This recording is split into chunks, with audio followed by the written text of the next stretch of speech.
copying it from another person. All right. So we are gonna start by just going into examples. What we're doing is we're solving for missing side lengths. So previously we were just taking the side lengths that we knew and we were just putting them into fractions, yes? So putting our opposite over hypotenuse, putting adjacent over hypotenuse, so on and so forth. What we're doing today is we're going to use those trig functions to figure out what a missing side of our triangle is. Typically we can use a squared plus b squared equals c squared to figure out a missing side, but we're only given one side length here. So instead of using our Pythagorean theorem, what we can use is our trig function. Cool? So whenever I'm dealing with trig functions, I always like to write this on my paper somewhere, just because it helps me kind of organize my thoughts and it helps me know which trig function to use. If I'm given an opposite side and a hypotenuse, I can use sine. If I'm given an adjacent side and a hypotenuse, I can use cosine. And if I'm given opposite and adjacent, I can use tangent. Yahoo.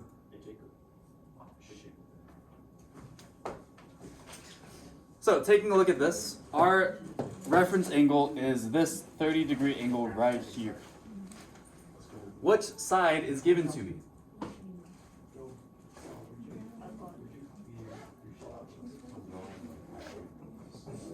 This value right here is my hypotenuse. Which side am I looking for?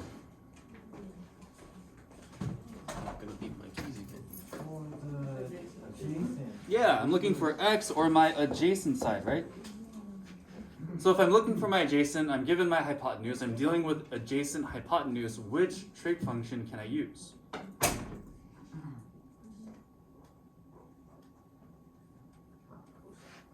A and H, the only one that have A and H are cosine, right? Does that make sense? So because we're given our hypotenuse and because we're given our adjacent side, we have to use cosine here. Good. All right. So I can write this out as the cosine of 30. I'm using 30 because that's the angle that's given to me. And the cosine of 30 is equal to my adjacent over my hypotenuse. My adjacent side is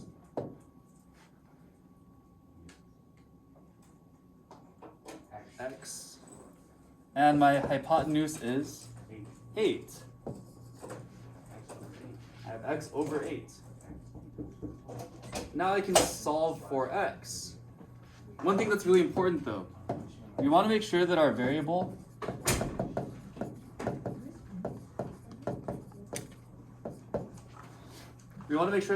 is on top, because it makes my math a lot easier. I can deal with it when my variable's on bottom still, but there's just a few extra steps that I have to take. So if I can keep my variable on top, that's a little easier for me. Does that make sense?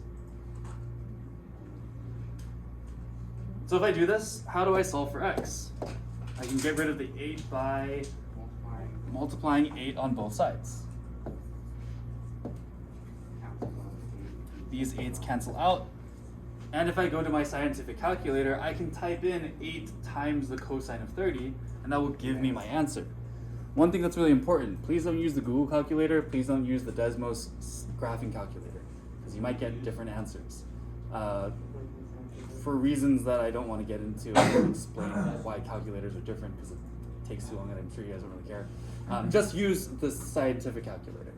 So it should look like this. We have 8 times, what did I say, cosine of 30? And it gives us our answer. It's nice and easy, right? Yeah. So 8 times cosine of 30 gives us 6.9. That'll round up to 3. So we can say this is 6.93. So x is equal to 6.93. And what that tells me is it says that this length of this side of my triangle is 6.93. Does this make sense? Yes. Cool. The second triangle, we have all the same information, right? So our setup is going to be identical. See if you guys can work through part B on your own.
Cool. Looks like you guys kind of got this, maybe, possibly.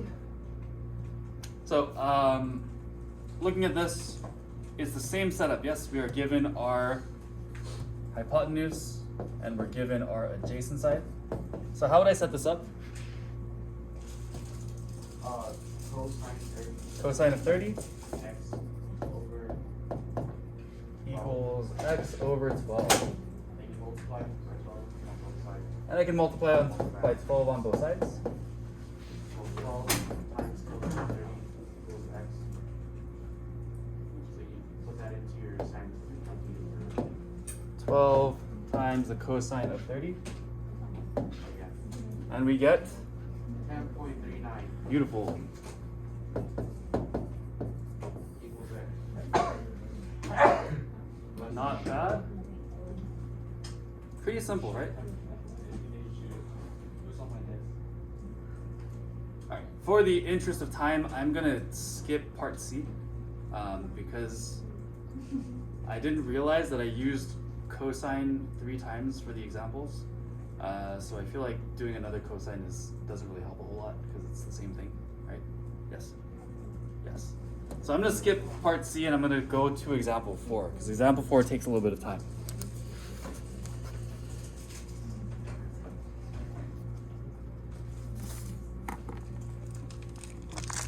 So let me know if you need a little bit more time on this, otherwise I'm gonna scroll up.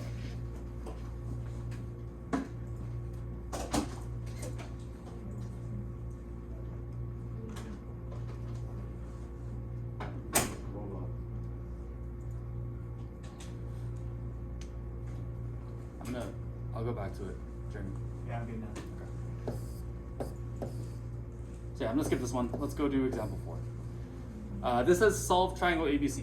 What this means, if they're telling me to solve my triangle, that means that we want to find every angle,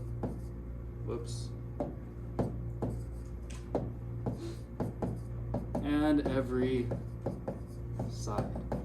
So I want to solve for every angle on every side of this triangle. So we're going to be looking for 6 things. We want to find an angle A, B, and C, and sides A, B, and C, lowercase a, b, and c. The nice thing is enough information is given to me where I can figure out all of these things. So I'm going to just write out what I'm looking for. I'm looking for angle A, angle B, angle C, and I'm looking for lowercase a, lowercase b, and lowercase c. This A looks weird.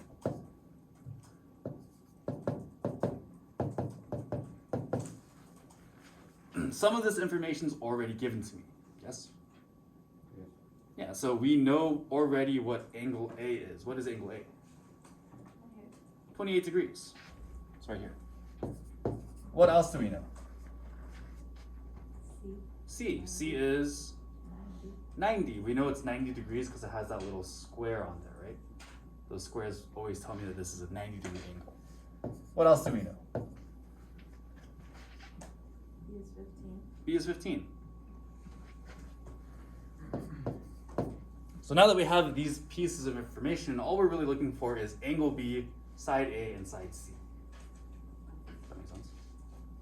And we can find angle B fairly easily because every triangle is always going to add up to how many degrees? 180. Yeah. Oh, right. Yes. Triangles are always 180 degrees. So if we know that the total inside measure of my triangle is 180, then we can figure out what that missing piece is. How do we do that? Yeah, we can subtract from 180. So if I take 90 and 28 away from 180, what are we left with? 90 and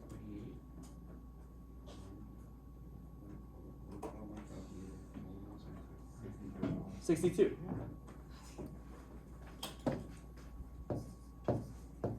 Do I need to explain how I got this? Do I need to write it on the board? We're good on this, right? Okay. So if I do 180 minus 90 minus 28, we get 62. Because we're given 28 and 90, and this last side should add up to make 180. Does that make sense? Cool? No? Still no? Yes? Okay. Cool?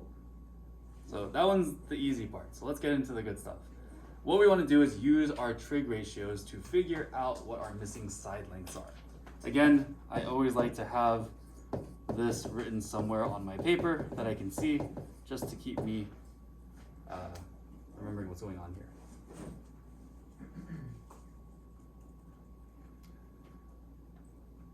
So, looking at this angle, I've got reference angle A, which is 28 degrees. And we're missing two sides of my triangle. What side is given to me? B, which is my opposite, adjacent, or hypotenuse. Adjacent. So this is my adjacent side. Our opposite side is missing, and our hypotenuse is missing. Remember previously I said we want our variable to be on top, yes? So if we keep our variable on top, it helps keep this a little easier. So let's say that we're solving for our hypotenuse. If I'm looking at my adjacent side and my hypotenuse, which trig function should I look at?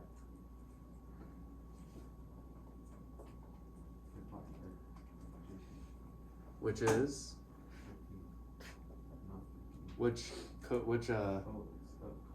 Ka, right? Because cosine deals with adjacent and hypotenuse.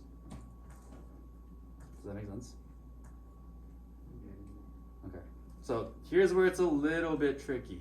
I'm gonna kind of hopefully not confuse you guys too much. But we're dealing with adjacent and hypotenuse, so we're using cosine. Unfortunately, if I were to write the cosine ratio, my variable is on the bottom. My hypotenuse is in the denominator, right? And remember earlier I said we want our variable to be on top. So if our ratio's flipped, instead of using cosine, how can I flip cosine? I can use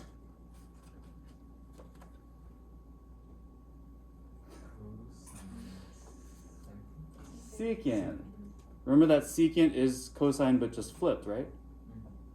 So if I use secant, then it puts my variable on top. Does that make sense? So I'm going to use secant of 28, because now it puts my hypotenuse on top and my adjacent side on bottom. Now I can just multiply. If my 15 were on the top of that ratio, then we'd have to take a few more steps to figure out what C is. Does this make sense? Kind of, maybe. Cool. So how do I solve this? Yeah, multiply by 15 on both sides.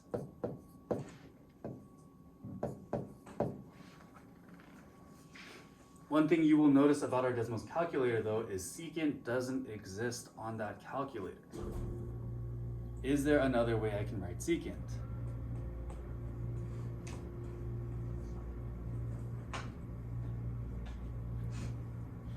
If you guys remember from the beginning, I wrote the inverses as 1 over the other trig function. So secant can be rewritten as 1 over cosine. So this is 1 over cosine of 28 times 15 equals C.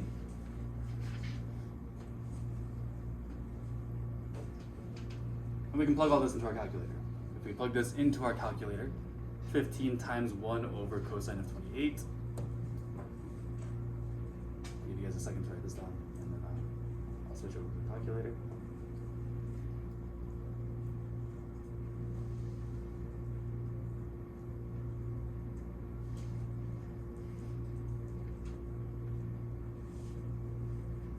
So if I write this in my calculator, I have 15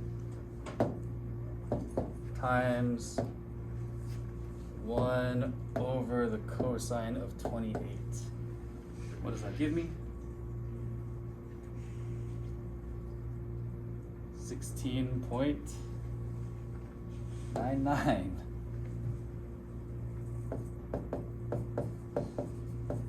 So now we have our C value.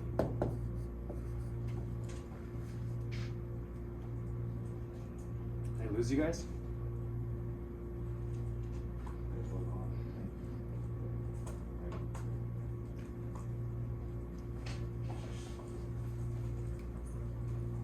So the last thing we want to do is solve for A. We have one side left of this triangle. And there's two ways we can do this. If you guys prefer using the Pythagorean theorem, then you guys can use the Pythagorean theorem. If you guys want to write another trig function, you can write another trig function. I personally think the trig functions are easier, but that's just me. If you like Pythagorean theorem more, you're more than welcome to use it. See if you guys can figure out what A is, and we'll talk about it in just a minute.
Okay, for the sake of time, I want to kind of go through this so we have time to work on our assignment. If you guys used Pythagorean theorem, we can do 16.99 squared, subtract 15 squared, and then find the square root of that. And that gives us what?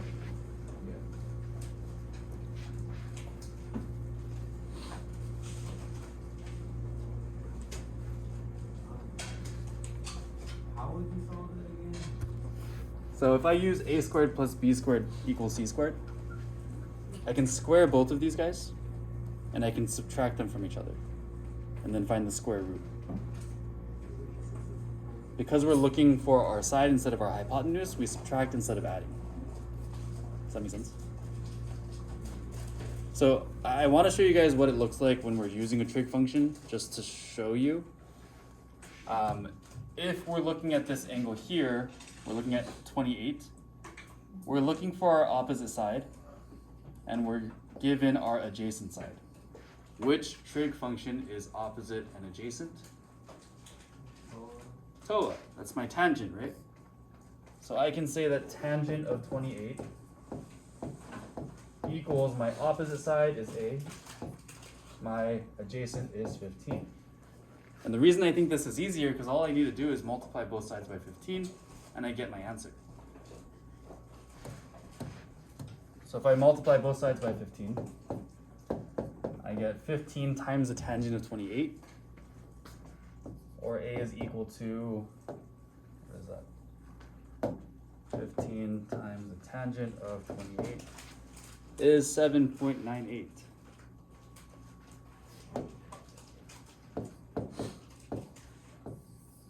That goes right here.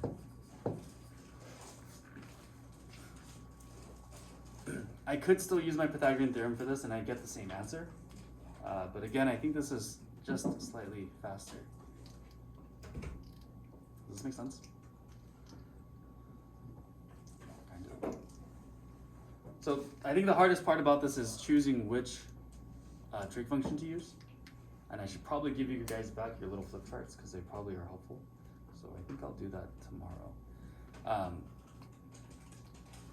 But yeah, for the sake of time, because I want you guys to work on today's assignment as well, I'm gonna stop it here because obviously this took a long time and I have 2 more of them. So let's pause here and we'll write a summary. And please let me know if you have questions on today's assignment. I'm more than happy to help you on them.